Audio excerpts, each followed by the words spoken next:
So in this video, we'll be looking at Dicey and Bryce's views on democracy. Dicey's views on democracy focus on legislation in a democracy and how laws should reflect popular opinion. I repeat, Dicey's views of democracy focus on legislation in a democracy and how laws should reflect popular opinion. In 1905, in his book Law and Opinion, Dicey treated democracy as a form of government under which majority opinion determines legislation. I repeat, in Dicey's book Law and Opinion, he treated democracy as a form of government under which majority opinion determines legislation.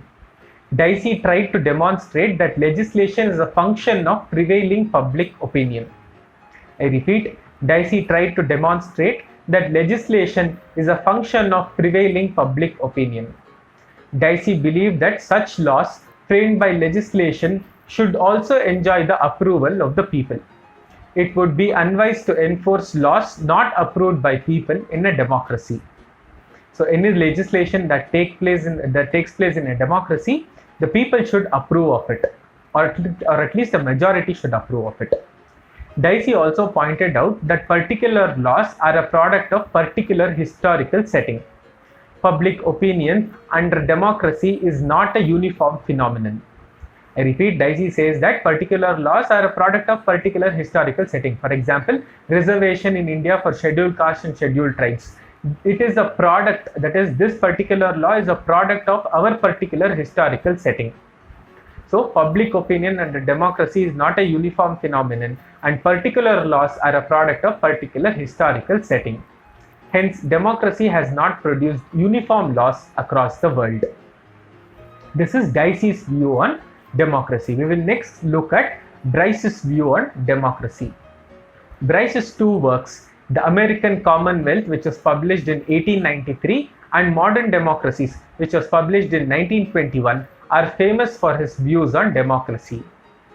Bryce defined democracy as the rule of people expressing their sovereign will through their votes.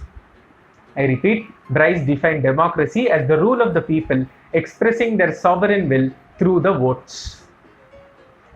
So we'll now look at Bryce's justification for democracy.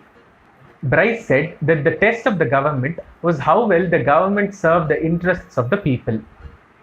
Thus, the standard of merit of any form of government can be judged by the adequacy with which it performs the chief functions of governance. The chief functions of governance are as follows: the protection from internal and external enemies of the state. That is, the state must be protected from the internal and external enemies. Securing of justice for the people. Efficient administration of common affairs and the bestowal of aid to individuals. So these are the 4 points that Bryce makes. Bryce says that the state should be protected from internal and external enemies, securing of justice for individuals, efficient administration of common affairs, and the bestowal of aid to individuals. The people in a democracy exercise their authority in two ways.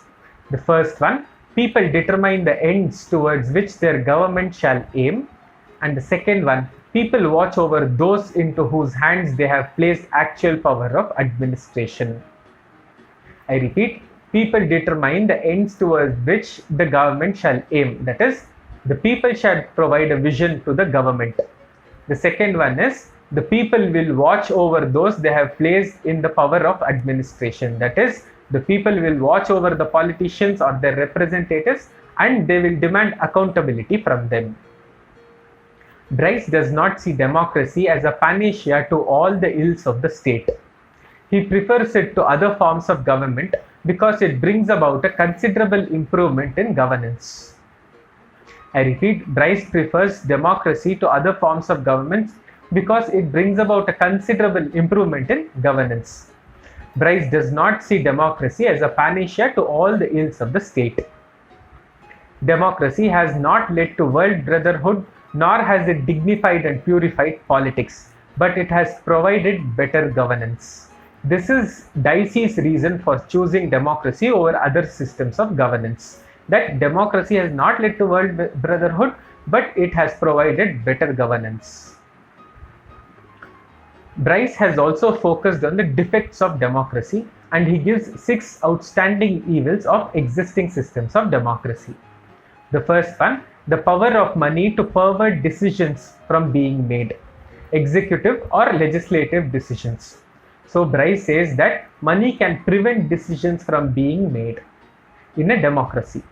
The second point, the tendency to allow politics to become a trade entered for gain and not for service. So in a democracy, politics becomes a trade for the gain of the individual and not for the service of the people. This is what Bryce says. The third point, extravagance of government functionaries by utilizing the funds of the state meant for the welfare of the people. So Bryce is saying that the government functionaries indulge in themselves using the funds of the state, which is actually meant for the welfare of the people. The fourth point, lack of recognition of merit by the government and to abuse the doctrine of equality. The fifth point, party politics eventually resulting in a less well-off society. The sixth point, tendency of politicians to play to the galleries for the votes. So these are the 6 evils of democracy that Bryce sees in the present system of democracy. He says that this can be fought by law and opinion. Bryce also says that people presenting their opinion is a unique safeguard of a democracy. No other form of government provides for it. For example, in a communist system, if there is only one party and people cannot criticize that communist party. So Bryce says that democracy is the only form of government that provides for people to voice their opinions without fear or favor. We will now look at the criticism of Bryce. From the social perspective, Bryce has not deeply analyzed the social problems associated with democracy. From the Marxian perspective, Bryce has underestimated the true significance of industrial democracy. This is what they say. So this is about Bryce's views of democracy. Please watch the video multiple times and read the notes. This concludes the video on Dicey and Bryce's view of democracy. Thank you.